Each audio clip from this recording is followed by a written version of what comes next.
कम करिए भाई, इसकी गूंजती है। हम सब के लिए बहुत प्रसन्नता का विषय है कि जूनागढ़ कृषि विश्वविद्यालय के 19वें दीक्षांत समारोह में आप सब छात्र छात्राएं, जिन्होंने पिछले कई वर्षों से अपने अपने विषय में बड़ी मेहनत की, परिश्रम किया और उसका परिणाम आज डिग्री के रूप में आपको प्राप्त हो रहा है। इस अवसर पर मैं सभी पदवी धारक छात्र छात्राओं को, जो गोल्ड मेडल प्राप्त करें उन सबको और आपके अभिभावकों को बहुत बहुत बधाई देता हूं और भावी जीवन के लिए शुभकामनाएं देता हूं। इसी के साथ हमारा जो शिक्षक मंडल है, यहाँ के जितने प्राध्यापक हैं, साइंटिस्ट हैं, उन सबको भी आज के इस पावन अवसर पर मेरी बहुत बधाई और शुभकामनाएं। माननीय डॉक्टर कुलपति चौबटिया जी ने इस विश्वविद्यालय की गतिविधियों की जानकारी दी, जिन्हें सुनकर बहुत अच्छा लगा कि आप सब मिलकर प्रयास के साथ विश्वविद्यालय को आगे बढ़ा रहे हैं। मेरे से पहले आदरणीय मुख्य अतिथि महोदय श्री गजेंद्र सिंह जी ने बहुत गंभीर और सारगर्भित चर्चाएं आपके बीच में की हैं। आज का दिन दीक्षांत के रूप में बड़ा महत्व का होता है। आज आपको डिग्रियां वितरित की जाएंगी और आप इन्हें लेकर लोगों की आकांक्षाओं को पूरा करने के लिए आगे बढ़ेंगे। जीवन में ऐसे क्षण बहुत महत्वपूर्ण होते हैं जब गुरु और शिष्य दोनों आपस में बैठकर जिस उद्देश्य के लिए आज तक परिश्रम किया था, अब वो समाज के लिए कितना उपयोगी सिद्ध होगा, इसके बारे में सोचते हैं। ऐसा दिन ये दीक्षांत समारोह का होता है। मैं कुछ बातचीत आपसे करूंगा। अब मैं भाषण नहीं दूंगा, लेकिन एक निवेदन करूंगा आपसे मैं। जब तक मैं बोलूं, थोड़ा सा मोबाइल को विश्राम की स्थिति में भेज दो। उसको भी आप दुखी रखते हैं, खुद तो बहुत परेशान रहते, नींद भी बंद हो गई लोगों को। तो आप थोड़ा सा गंभीरता का परिचय दें और कुछ बातचीत मैं आपके ही सब्जेक्ट की आपके बीच में करूंगा। आज जिन परिस्थितियों से हमारी कृषि गुजर रही है, इस पर आपने और मैंने बैठकर बहुत चिंतन की आवश्यकता है। ग्लोबल वार्मिंग इस समय विश्व की सबसे बड़ी चुनौती बनकर के आई है। अब तक उसका नाम तो हम सुनते थे, लेकिन अब उसने दस्तक देकर अपना रूप दिखाना शुरू कर दिया है। और उसका प्रमाण इस पिछले एक साल में गुजरात 2 समुद्री तूफानों को झेल चुका है। वर्षा काल में भयंकर वर्षा के रूप को देख चुका है। अब से 1.5 महीना पहले जो बिना मौसम की वर्षा हुई वो आपने देखी।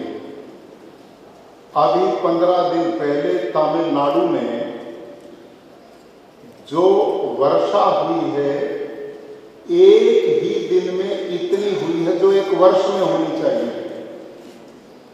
ग्लेशियर के पहाड़ 10 गुनी स्पीड से पिघल रहे हैं। साइंटिस्ट ने हमें सचेत किया है कि इस वर्ष 1.5 डिग्री टेम्परेचर और बढ़ने वाला है। अब धरती जलने की दिशा में आगे बढ़ रही है।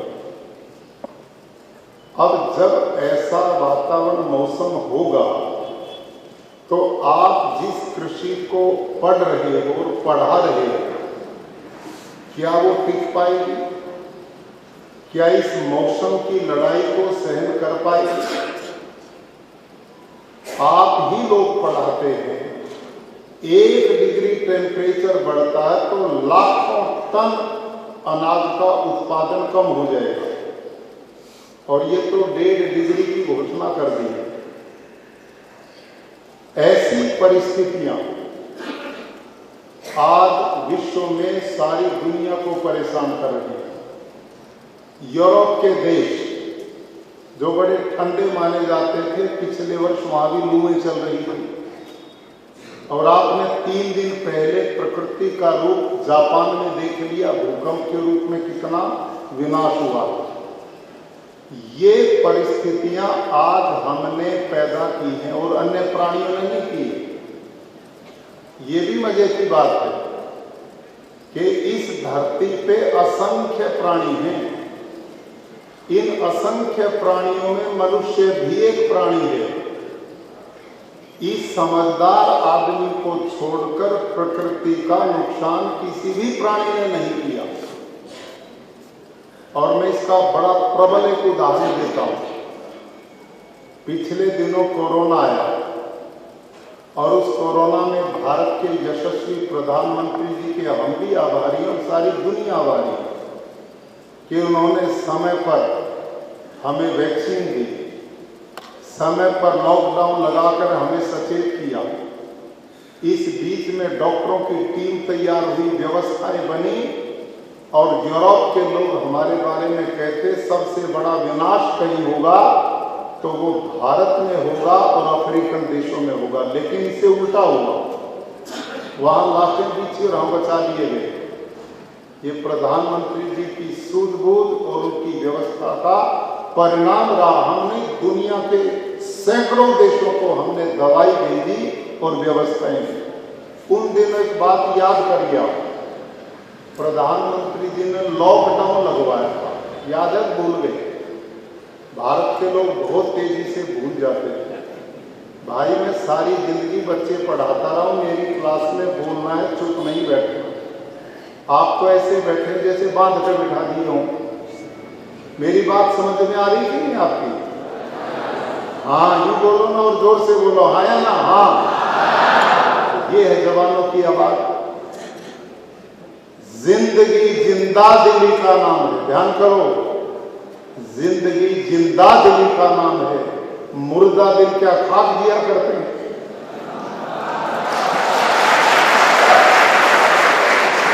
तो आप भारत की भावी कर्णधार हैं, युवा हैं। आप में तो जीवन नजर आना चाहिए, जोश और उत्साह नजर आना चाहिए।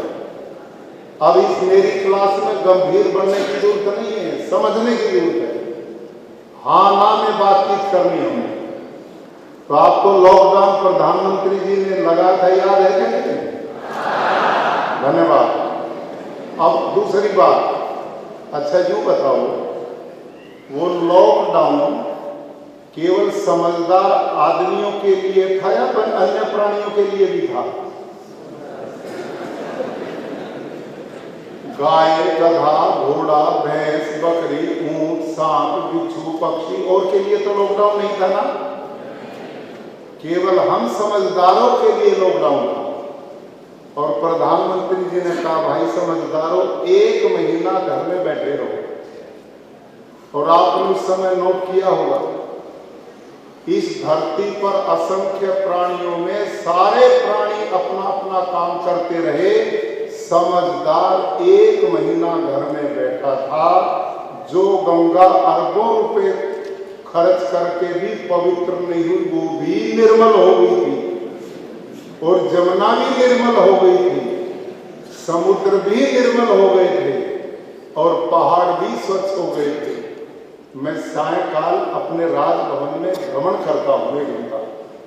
उन दिनों ऐसे ऐसे पक्षी आए जो मैंने जिंदगी में नहीं देखे, इतने सुंदर ऐसे ऐसे पक्षी।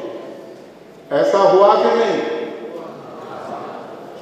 हुआ कि नहीं? तो अब भी तो बता दो, ये पर्यावरण को खराब करने का ब्लेम अन्य जीवों पर तो नहीं है। गधा, घोड़ा, भैंस, बकरी, ऊंट, जीव जंतु जितने धरती पे हैं, वो भगवान की बनाई व्यवस्था को नहीं तोड़ रहे, वो तो उसका सहयोग करते हैं। हम समझदार हैं जिन्होंने भगवान की बनाई प्रकृति का विध्वंस किया, नाश किया, तबाह किया, और फिर भी हम अपने आप को श्रेष्ठ माने बैठे। ऐसा है कि नहीं? इसका उत्तर है आप में किसी के पास? इससे सिद्ध है कि गड़बड़ कहां से चल रही है? मेरे और आप से गड़बड़ चल रही है। और इस गड़बड़ में ग्लोबल वार्मिंग में नीति आयोग की रिपोर्ट में लिखा है 24%, 24% ग्लोबल वार्मिंग के लिए जो आप यूनिवर्सिटी में पढ़ रहे हैं, इस रासायनिक खेती से 24% ग्लोबल वार्मिंग ये जिम्मेदार है। ये जो रासायनिक खेती है और थोड़ा जैविक खेती इसमें योगदान करती है, ये दोनों की दोनों ग्लोबल वार्मिंग में बहुत बड़ा योगदान करती है।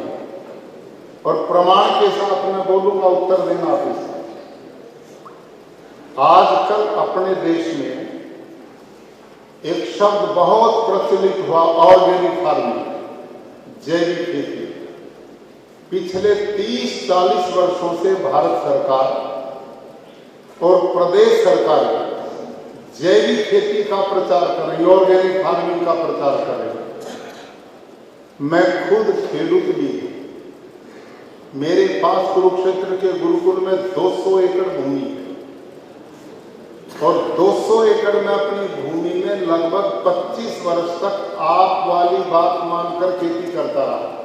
यूरिया, डीएपी, जंतुनाशक दवाइयां, और मेरी धरती बंजर हो 100 एकड़, उसको बदलने के लिए मैं आपके एग्रीकल्चर साइंटिस्ट के पास गया कुरुक्षेत्र में, तो उन्होंने इसका विकल्प मेरे को जैविक खेती दिया, ऑर्गेनिक फार्मिंग। मैंने 3 वर्ष तक ऑर्गेनिक फार्मिंग, 5 एकड़। पहले साल जीव जंतु खा गए, दूसरे साल की 51% मिला, तीसरे साल की 81% मिला। लेकिन न तो मेरी मेहनत कम हुई, न मेरा खर्चा कम हुआ, और उसके बाद न मेरे को उत्पादन पूरा मिला। उसमें क्या करना होता है? जैविक खेती आपको भी पढ़ाई नहीं होगी आपके सिलेबस में। उसमें पक्के पिट बनाओ, उसमें गोबर की खाद डालो, उसमें जो हड़सिया, अर्थवर्म, केचुआ डालते वो भारत का है ही नहीं, वो विदेश से आयात किया जाता है। वो केवल गोबर खाता, वो मिट्टी खाता ही नहीं। एक निश्चित टेम्परेचर हाई होता तो मरता है, डाउन आता तो भी मर जाता है, वो खरीदना पड़ता है। हमने अपने देसी चीजों पर विश्वास है ही नहीं। प्रधानमंत्री जी लाल किले की प्राचीर से कई बार बोल चुके और बोलते हैं, अब भारत अमृत काल मना रहा, गुलामी की दास्ता से मुक्त होने का समय, लेकिन हम उससे बाहर आ ही नहीं रहे। ना हमें अपनी वेशभूषा पर गर्व है, न हमें अपने खान पान पे गर्व है, न हमें अपनी भाषा पे गर्व है, ना हमें अपनी संस्कृति पर गर्व है। जिस देश की जनता को अपनी परंपरा, पद्धति, संस्कृति पर गर्व नहीं, से जिंदा कौन रख पाएगा? वो कैसे बचेगी? आप में यहाँ कुछ खेडूत हैं, किसान बंधु है कोई यहाँ पर? इस कार्यक्रम में है। एक ही खेडूत बुलाया, बाकी नहीं। कुछ खेडूत भी बुलाने चाहिए ना यहाँ पर इस कार्यक्रम में। आपने तो डायरेक्ट उनसे संपर्क स्थापित करना, वो यहाँ है। तो मैं निवेदन आपसे करता हूं कि आप युवा और सभी साइंटिस्ट अध्यापक विदेशी भाषाएं अनेक पढ़ें, कोई विरोध नहीं है, लेकिन कम से कम गर्व तो अपने वाली पे होना चाहिए ना। आज दुनिया के वो देश, चाहे रूस है, चाहे चीन है, चाहे जापान है, चाहे जर्मनी है, आज वो महाशक्तियां हैं और वो अपनी मातृभाषा में ही साइंस टेक्नोलॉजी पढ़ती हैं। आप सबसे पूछता हूं, पानी को वोटर कह दे तो उसकी ताकत बढ़ जाएगी क्या? क्यों भाई लोगों? कुछ तो अपनी भाषा, संस्कृति, परंपराओं पर गर्व करना सीखो।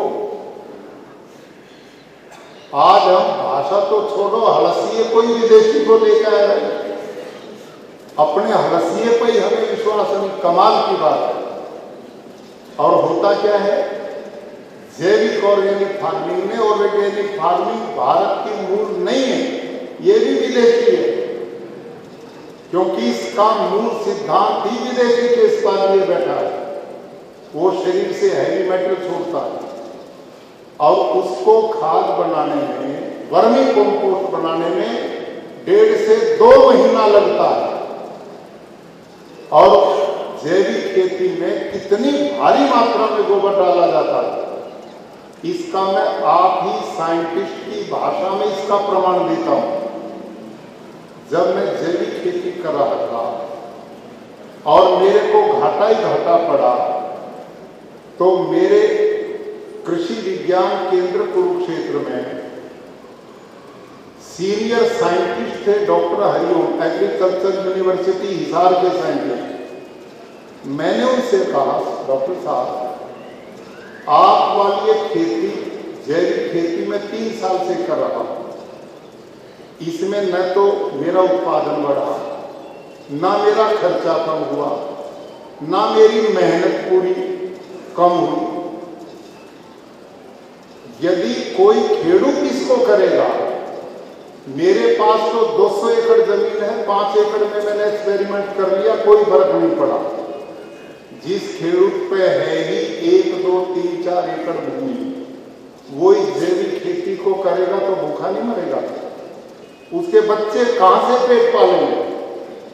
तो मेरे को डॉक्टर हरिओम जी साइंटिस्ट ने कहा कि हमें तो यही सिखाई गई, ये आपको बता दी, और इसके बारे में ज्यादा जानकारी लेनी तो मेरे पास 2 साइंटिस्ट की रिपोर्ट पड़ी है, एक एग्रीकल्चर यूनिवर्सिटी हिसार की, एक एग्रीकल्चर यूनिवर्सिटी लुधियाना की। उन्होंने मेरे को 2 साइंटिस्ट का रिसर्च पेपर दिया ऑर्गेनिक फार्मिंग के बारे में, और मैंने उसको पढ़ा। उसमें क्या लिखा था? उसमें लिखा था कि भारत के लोगों का पेट भरने के लिए 2 अनाज सबसे ज्यादा प्रयोग में आते हैं। खाद्यान्न भंडार को 2 अनाज भरते हैं, एक है गेहूं और दूसरा है चावल। और दोनों ही फसलों को यदि भरपूर मात्रा में पैदावार लेनी है तो 1 एकड़ में 60 किलो नाइट्रोजन चाहिए। समझ में आई बात? आया ना? समझ रहे हैं कि नहीं? तो बोलते रहो ताकि मेरे को पता लगे मेरी बात समझ रहे हैं। मैं थोड़ा समय लूंगा आपका, क्योंकि आप साइंटिस्ट बन करके जा रहे हैं, हमने बातचीत करनी जरूरी है। और हर बात साइंटिफिक करूंगा मैं, जो आप लोग ही पढ़ते पढ़ाते उन्हीं की बात करूंगा। तो उस रिपोर्ट में लिखा था कि गेहूं और चावल प्रति एकड़ भरपूर फसल लेनी है तो 1 एकड़ में 60 किलो नाइट्रोजन पड़ेगा तो भरपूर पैदावार होगा। अब रासायनिक में यदि 60 किलो नाइट्रोजन पूरा करना तो बाजार में जाओ, यूरिया की थैली खरीदो और खेत में 60 किलो फैला दो तो पूरा हो जाएगा। अब ऑर्गेनिक फार्मिंग में 60 किलो नाइट्रोजन पूरा कैसे होगा? तो उस रिपोर्ट में लिखा है 1 टन गोबर की खाद में 2 किलो नाइट्रोजन है। बोलो भाई लोगों, 1 टन गोबर की खाद में कितना? 2 केजी नाइट्रोजन है। और हमने कितना चाहिए? 60 किलो। इसका मतलब 1 एकड़ में 300 क्विंटल गोबर की खाद पड़ेगी तो 60 किलो नाइट्रोजन पूरा होगा। और 60 किलो नाइट्रोजन पूरा होगा तो उत्पादन पूरा मिलेगा, नहीं होगा तो नहीं मिलेगा। ये आप साइंटिस्ट की रिपोर्ट है। अब आपसे मैं पूछता हूं, किसान के पास 1 एकड़ भूमि और 300 क्विंटल गोबर की खाद डालनी पड़े तो कितना पशुधन चाहिएगा? 20-30 पशु चाहिए। अब उस 1 एकड़ में किसान 20-30 पशु पालेगा या अपना परिवार पालेगा? इसका नाम है ऑर्गेनिक फार्मिंग। इसका नाम है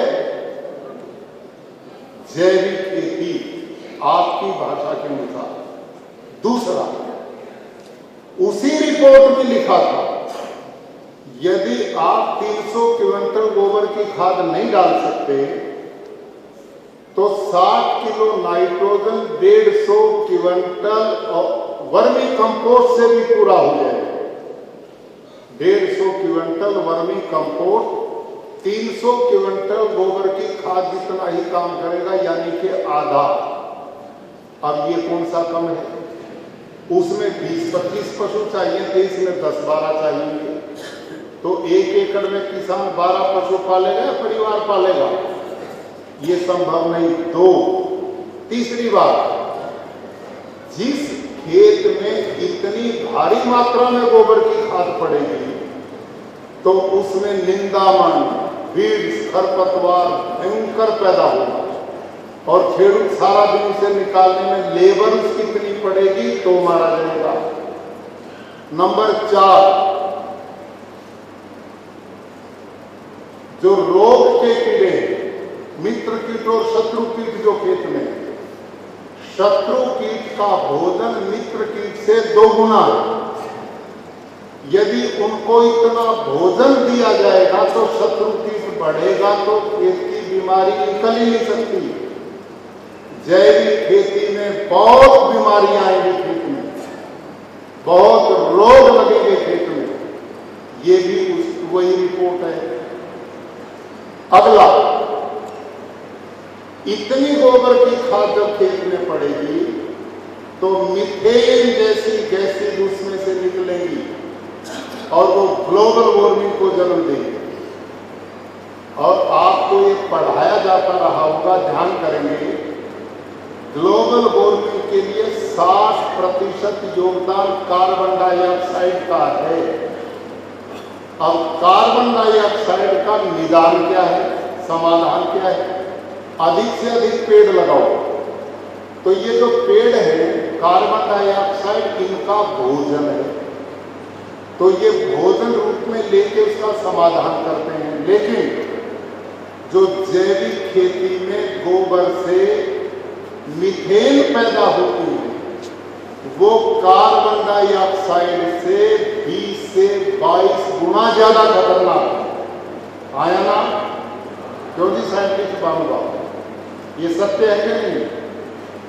मीथेन जो है, जो जैविक खेती में गोबर से निकलती है, वो कार्बन डाइऑक्साइड से 20 से 22 गुना ज्यादा खतरनाक ग्लोबल वार्मिंग के लिए।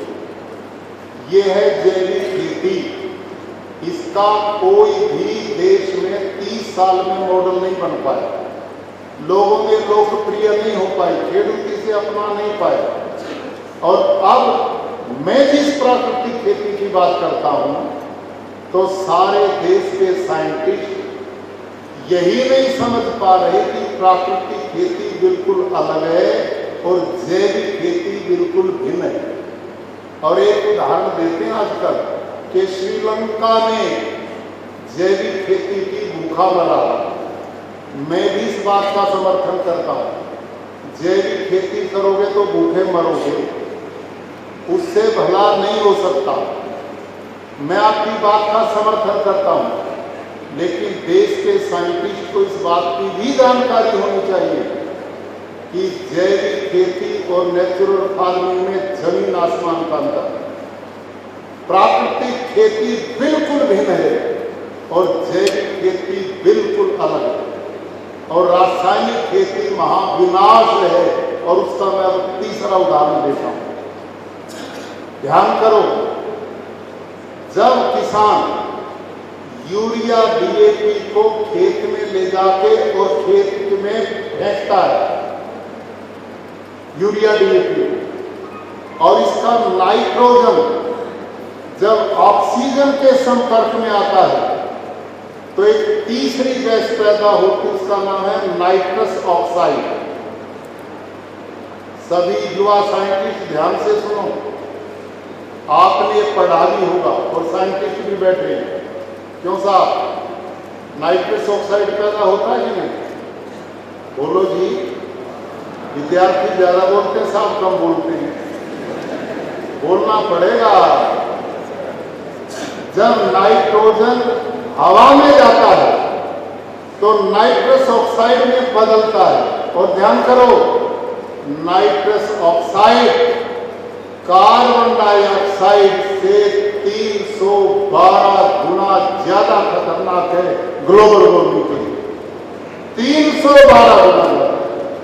तो अब आप विचार करके देखो, आप जो विद्या के पीछे वालों को पढ़ा रहे हैं और आज जो हम खेडूत से करवा रहे हैं, वो मैं साइंटिफिक आपकी ही बात कह रहा हूं।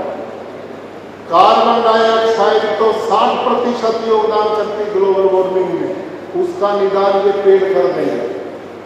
ग्लोबल वार्मिंग के लिए 20 से 22 गुना ज्यादा कार्बन डाइऑक्साइड से मीथेन खतरनाक।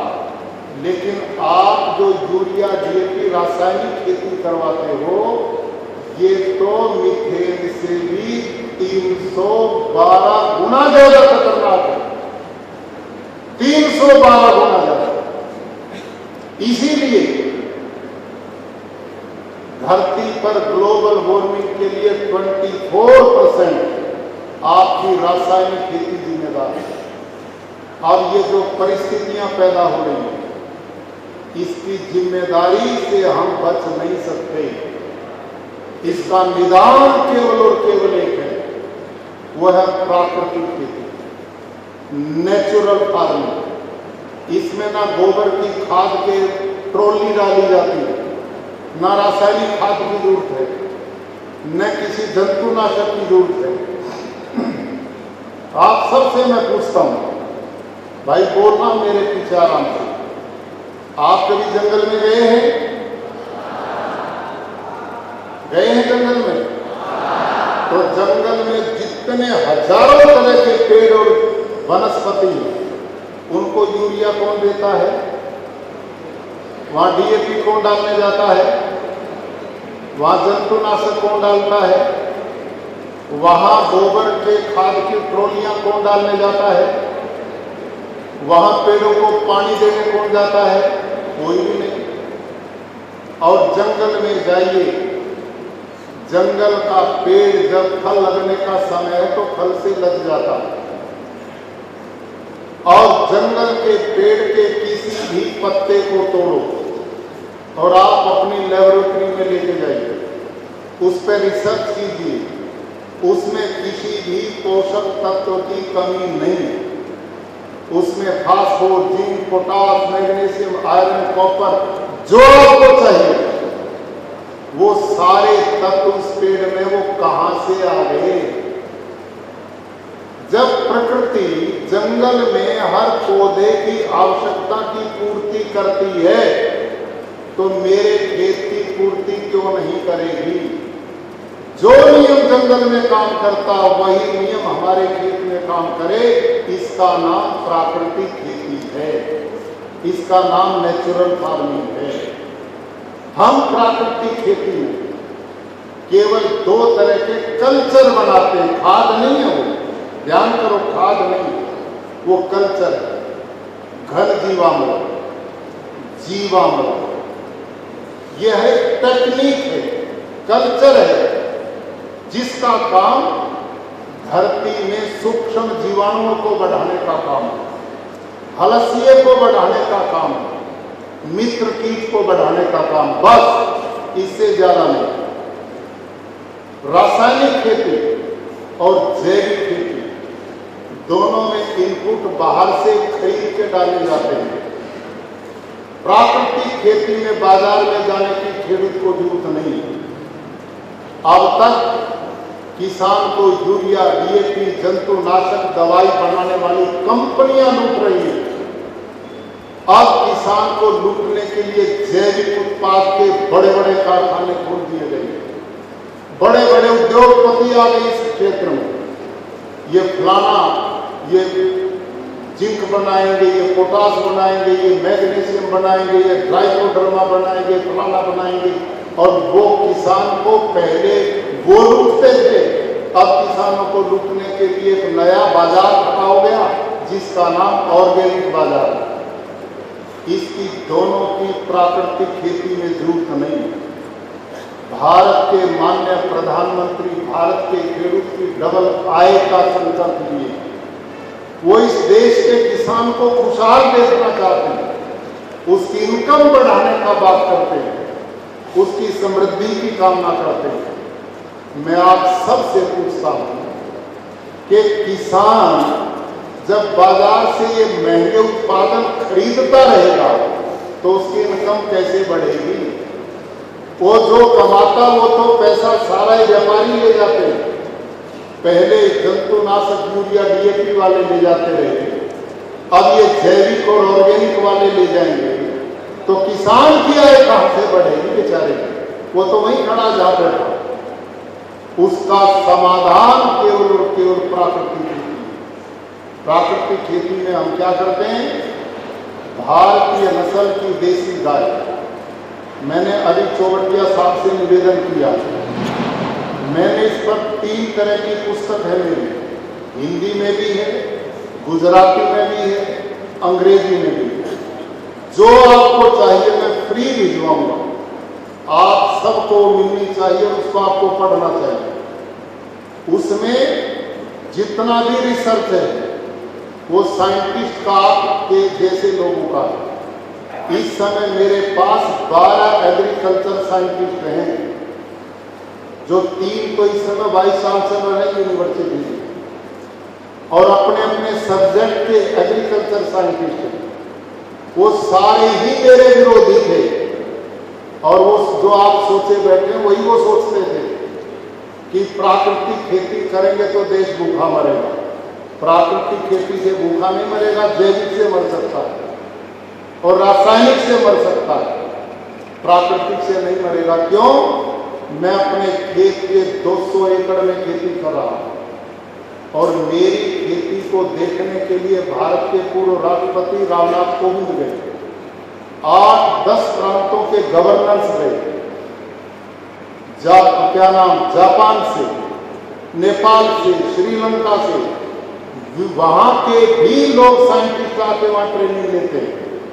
और भारत आईसीआर के जितने भी कृषि विज्ञान केंद्र हैं, उनके साइंटिस्ट को मैं अपने गुरुकुल के प्राकृतिक प्रशिक्षण केंद्र में ट्रेनिंग दिलवा चुका हूं। माननीय प्रधानमंत्री जी पूरे देश के मंत्री बड़े बड़े लोगों को देखने के लिए भेजते हैं, और आपको आह्वान करता हूं आप भी जाके देख आइए। और हमें आज प्रसन्नता है, प्रमाण में दे रहा हूं, हमारे बीच में इस जिला के कलेक्टर महोदय बैठे, यहाँ के डीडीओ महोदय बैठे, ये दोनों नहीं पूरे गुजरात के सभी कलेक्टर, सभी डीडीओ महोदय अभी 1.5 महीना पहले मेरा खेत देख करके आए, और एक रात बिताकर वहां आए, पूरा घूम करके खेत को देख के आए, और आपके बीच में उपस्थित है बैठे साहब, इन्होंने मेरा खेत देखा। हमारे प्रदेश के भूपेंद्र भाई पटेल मुख्यमंत्री मेरे खेत में गए, अभी कृषि मंत्री जी बोल रहे थे ये मेरा खेत देख करके आए। मेरा खेत का उत्पादन रासायनिक खेती से ज्यादा होता है। मेरा खेत का ऑर्गेनिक कार्बन आए साल बढ़ रहा है। आप सबसे मैं पूछता हूं और ये नम्रता पूर्वक हाथ जोड़ करके इसलिए मैं निवेदन कर रहा हूं कि देखो समय के साथ नहीं बदले तो परिणाम भयंकर आ रहे हैं और आएंगे। आप सब बताइए, हरित क्रांति से पहले, आज से 50 साल पहले कोई कैंसर नाम को जानता था इस देश में? कोई हार्ट अटैक को जानता था? कोई डायबिटीज को जानता था? कोई पैनक्रियाज फेल हो गई, किडनी फेल हो गई, ब्रेन ट्यूमर हो गई, इन असाध्य रोगों को कोई जानता था? कोई नहीं जानता था। ये जो पानी की बोतलें रखी हमारे सामने, ये कोई 20 साल लिए फिरता था क्या? 20 साल पहले कोई पानी की बोतल नहीं लेके चलता था। कहीं पर भी हम पानी पी लेते थे। तो हमने क्या दिया इस दुनिया में? हमारा पीने का पानी जहरीला हो गया, हम कहीं पी नहीं सकते। दिल्ली जैसे शहरों में हवा ली नहीं जाती, मास्क पहने फिरते हैं। जो भोजन हम खा रहे हैं, साग भाजी फल फ्रूट, सब में जहर शरीर में जा रहा है। आज मां के दूध में यूरिया मिल रहा है, गाय भैंस के दूध में यूरिया मिल रहा है, धरती के नीचे का वाटर लेवल खत्म हो रहा है, पर्यावरण चारों तरफ से दूषित, ग्लोबल वार्मिंग का आगाज हो चुका है। ये सब इसी ही रासायनिक खेती में के द्वारा बहुत बड़ा योगदान, 24% योगदान। और जहां तक आप ये डरते हैं कि पैदावार कम हो जाएगी, ऑर्गेनिक में पैदावार कम होती मैं मानता हूं। जैविक खेती में उत्पादन घटेगा, मैं स्वीकार करता हूं, मैंने किया है। लेकिन प्राकृतिक खेती में उत्पादन कम नहीं होगा। इसके 5 सूत्र हैं। ईमानदारी से जो खेडूतों का नियम का पालन करेगा, बीजामृत से उच्च क्वालिटी का बीज संस्कारित करना और खेत को जुताई के बाद उसमें घन जीवामृत डाल करके बीज का बोना और फिर प्रत्येक पानी के साथ जीवामृत और हर 15 दिन में बीजामृत का छिड़काव करना, आच्छादन मल्चिंग करना और एक समय मल्टी क्रॉप, अनेक फसलों को एक समय लेना। ये वो 5 सूत्र हैं जो प्राकृतिक खेती कोई इस नियम को अपनाएगा तो पहले ही साल उत्पादन उतना मिलेगा जो रासायनिक से आप करवाते हैं और उसके बाद हर साल बढ़ेगा, हर साल बढ़ेगा। मैं इसके लिए प्रमाण, मेरी बंजर भूमि जिसका organic carbon doctor Hariom scientist ने जचवाया, जिसका ऑर्गेनिक कार्बन था 0.345 से नीचे, यानी कि बंजर भूमि। पहले साल मैंने प्राकृतिक खेती उसमें की। मेरा डांगर धान उसमें 26 से 28 क्विंटल एकड़ निकला। दूसरे साल उसी खेत में 30 क्विंटल निकला। तीसरे साल 32 क्विंटल निकला। और इस साल जिसको कलेक्टर महोदय देख के आए थे खेत खड़े को, अब की बार मेरा डांगर 35 क्विंटल प्रति एकड़ निकला। और जो रासायनिक करते हैं ना पॉली, उनका डांगर 30 से 32 क्विंटल निकला और उनका खर्चा प्रति एकड़ 15,000 रुपये हुआ। पानी उन्होंने 100% यूज किया और मेरा खर्चा प्रति एकड़ 2,000 रुपये हुआ और पानी मैंने 50% प्रयोग किया। उनका धान 30 से 32 क्विंटल निकला और मेरा धान एवरेज 35 क्विंटल निकला। अब आप कैसे कहेंगे मैं देश को भूखा मारूंगा? और नहीं है तो जाके देख सकते हैं खेतों को। और क्यों निकला, इसका कारण मैं बताता हूं क्यों निकला। क्योंकि मेरे खेत का ऑर्गेनिक कार्बन प्रतिवर्ष बढ़ रहा है।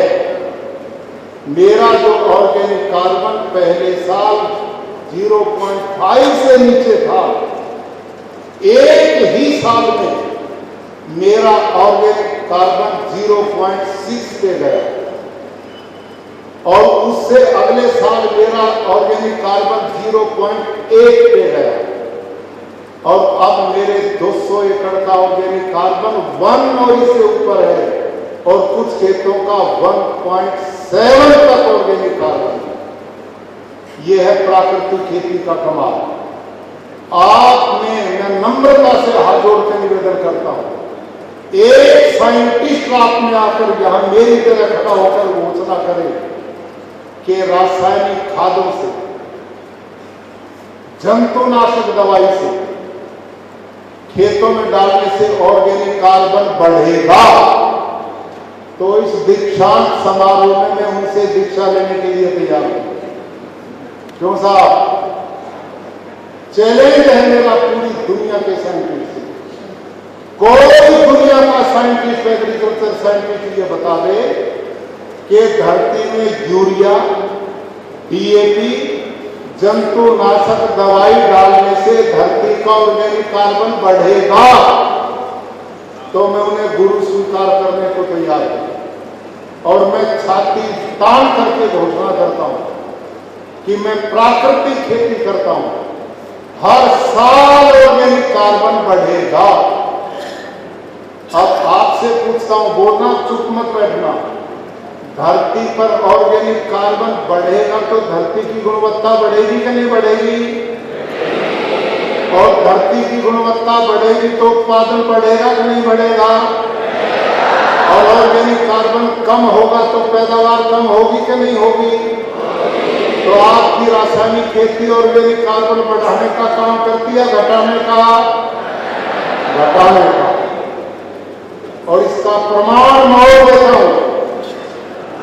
आज डॉक्टर स्वामीनाथन, डॉक्टर मैंने, जिन लोगों ने भारत में हरित क्रांति का प्रारंभ किया, मैं उनको नमन करता हूं।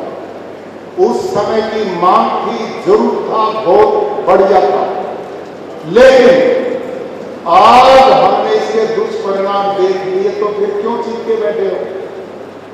अंग्रेज चले गए, अंग्रेजी से चीख के बैठे हैं। वो यूरिया दे गए, इसके पीछे चीख के बैठे हैं। वो हमारा खान पान ले गए, हम शराब और कबाब बीमारियों में उलझे बैठे हैं। अरे अब तो हमने बदलने का जमाना आ गया। उस समय की रिपोर्ट है, नीति आयोग में निकलवा कर देखी। उस समय डॉक्टर मैंने और डॉक्टर स्वामीनाथन की रिपोर्ट है, जब हरित क्रांति देश में शुरू की तो पूरे देश की धरती का ऑर्गेनिक कार्बन 2 से 2.5% था। पूरे देश की धरती जंगल की धरती की तरह उपजाऊ थी। और आज हमने 70 सालों में यूरिया डीएपी डाल करके, इस समय आपकी रिपोर्ट जो लेटेस्ट है वो है पूरे देश की धरती का ऑर्गेनिक कार्बन 0.5 से नीचे आ गया। आया ना जी? साइंटिस्ट लोगों, ईमानदारी से बोलो तो जी, इतना ही आ गया है ना? ध्यान करो, हमने कितनी बड़ी उपलब्धि प्राप्त की। जिस धरती का ऑर्गेनिक कार्बन 2 से 2.5% था, उसको आज हमने 0.5 से नीचे लाकर खड़ा कर दिया। और आपकी भाषा में जिस धरती का ऑर्गेनिक कार्बन 0.5 से नीचे है, वो उपजाऊ है या बंजर है? और बताओ, बंजर है कि नहीं? तो आज धरती सारे देश की हमने बंजर बनेगी नहीं, बना दी, बन चुकी है। और इसका कारण मैं प्रमाण देता हूं। स्वामीनाथन मैंने जैसे साइंटिस्ट ने उस समय प्रति हेक्टेयर 13 किलो नाइट्रोजन डालने का प्रावधान किया था। आया ना जी?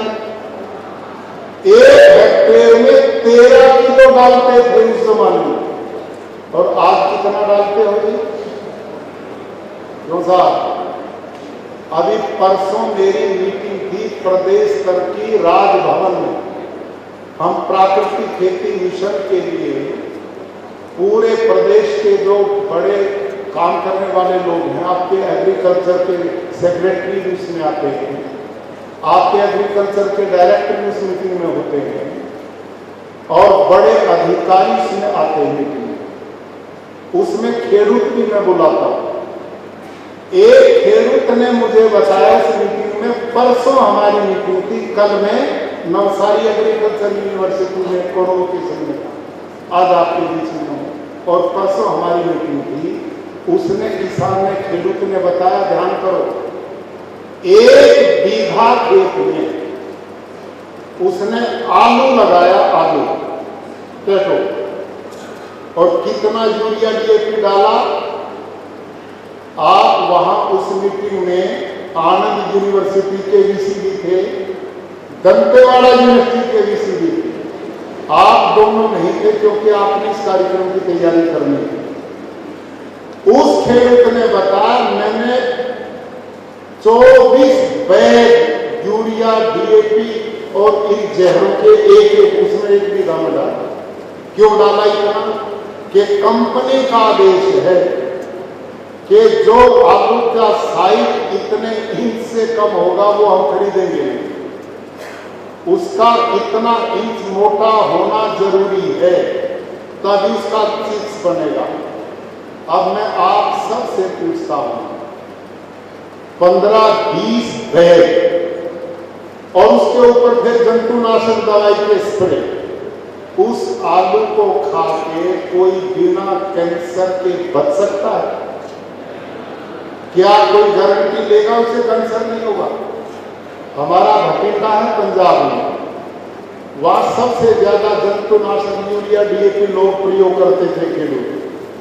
प्रतिदिन भटिंडा से बीकानेर के लिए कैंसर ट्रेन चलती है। उस ट्रेन का नाम ही कैंसर ट्रेन है। इलाका का इलाका कैंसरग्रस्त हो गया, लोग मर रहे हैं। आप डॉक्टर्स के पास जाइए, 3 गुना कैंसर इन 3 साल में बढ़ गए। बीमारियां बढ़ रही, अस्पताल बढ़ रहे हैं, डॉक्टर बढ़ रहे हैं, बीमारी से भी ज्यादा बढ़ रही। क्यों? क्योंकि जो आहार हम लोगों को खिला रहे हैं, स्लो पॉइजन जहर सबको दिया जा रहा है, और वो जहर अंदर ऑर्गन फेल कर रहा है, अनेक प्रकार की बीमारियां पैदा कर रहा है।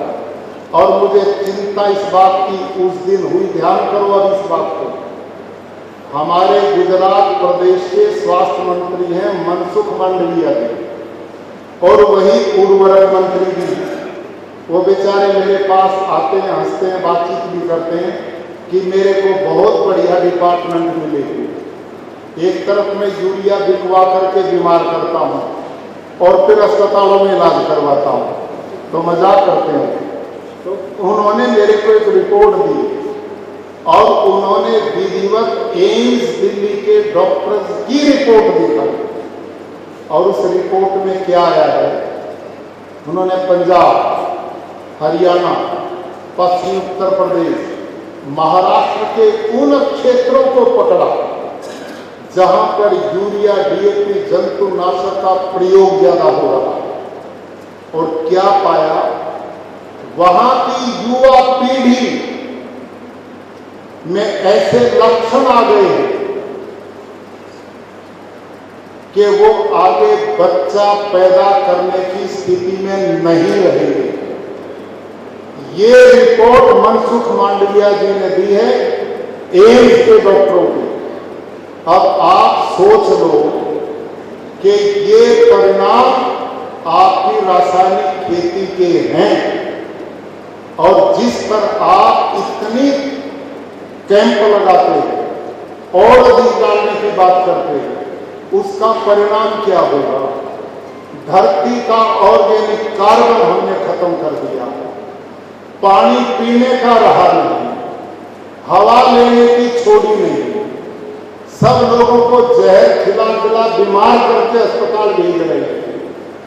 भारत सरकार का 2.5 लाख करोड़ रुपए मनसुख मांडविया जी ने बताया हमने विदेशों को दिया और उसके बदले में यूरिया, डीएपी, जंतुनाशक लिए और ये मात्रा हर साल बढ़ रही है।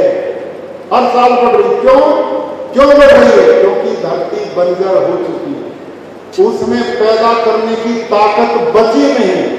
अब जबरदस्ती उसमें यूरिया, डीएपी ज्यादा डाल करके उसको निचोड़ा जा रहा है, उसका शोषण किया जा रहा है। और एक समय ऐसा आएगा यूरिया, डीएपी डाल के भी कुछ भी पैदा नहीं, बंजर हो जाएगा। इससे बचने का तरीका मेरे आदरणीयों, आपने बात मैंने करनी जरूरी थी। मैं निवेदन करूंगा कि ये कोई अहंकार का विषय नहीं। मेरे पास इस समय 12 एग्रीकल्चर साइंटिस्ट आपके ही परिवार के, जब उन्होंने मेरे खेत की सोयल टेस्ट की, एक बार नहीं 10 बार की, मेरे खेतों को 10 बार आकर के देखा, वो भी मेरा विरोध करते थे। आज उन्हीं लोगों ने कहा अब तक जो अपराध हुआ उससे माफी अब मिलेगी। रात दिन वो मेरे खेतों में काम करते हैं। अब खेती मैं नहीं संभाल रहा हूं, डॉक्टर हरिओम जी जो मेरे विरोधी थे वही मेरा फार्म देखते हैं और वही मुख्य ट्रेनर है सारी दुनिया से जो लोग आते हैं। माइक्रोबायोलॉजी के साइंटिस्ट डॉक्टर बलजीत सारंग जो अमेरिका, फ्रांस, जर्मनी, ब्रिटेन कई वर्षों वहां के माइक्रोबायोलॉजी साइंटिस्ट के साथ काम किया, वो मेरे सारे रिसर्च का काम देखते हैं। अभी पिछले दिनों आनंद यूनिवर्सिटी ने बुलाया, उन्होंने वहां पूरा 2 दिन लगा करके प्रश्नोत्तर का समाधान किया। हम जो जीवामृत, घन जीवामृत बनाते हैं, उस व्यक्ति ने 6 साल से एक्सपेरिमेंट उस पर किए। उन्होंने ये भी किया कि पानी में केवल गाय का गोबर डाले तो कितने सूक्ष्म जीवाणु होंगे, फिर उसमें गौमूत्र डाला तो क्या परिणाम निकला, फिर उसमें गुड़ डाला तो क्या परिणाम पाया, बेसन डाला तो क्या रिजल्ट आया और मिट्टी डाली तो क्या बना। उन्होंने बताया कि जीवामृत में देसी गौ माता के 1 ग्राम गोबर में 300 करोड़ से भी ज्यादा सूक्ष्म जीवाणु, बैक्टीरिया है और अलग अलग प्रकार के ये बैक्टीरिया जब इनको दाल का बेसन मिलता है जीवामृत में तो ये बलवान बनते हैं, गुड़ मिलता तो मल्टीप्लाई होते हैं और मिट्टी के साथ मेलवन का काम होकर के कल्चर तैयार होता है और उस ड्रम में हर 20 मिनट में इनकी संख्या डबल होती है।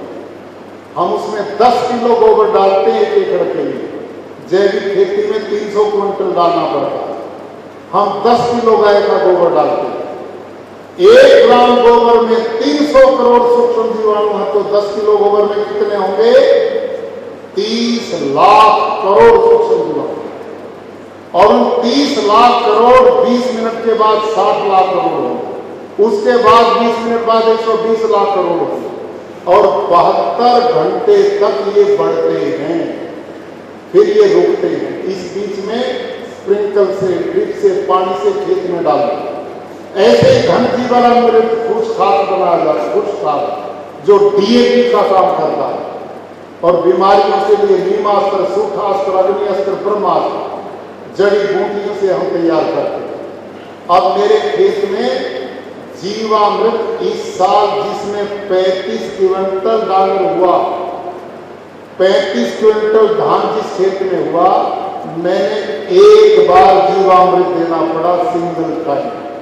क्यों?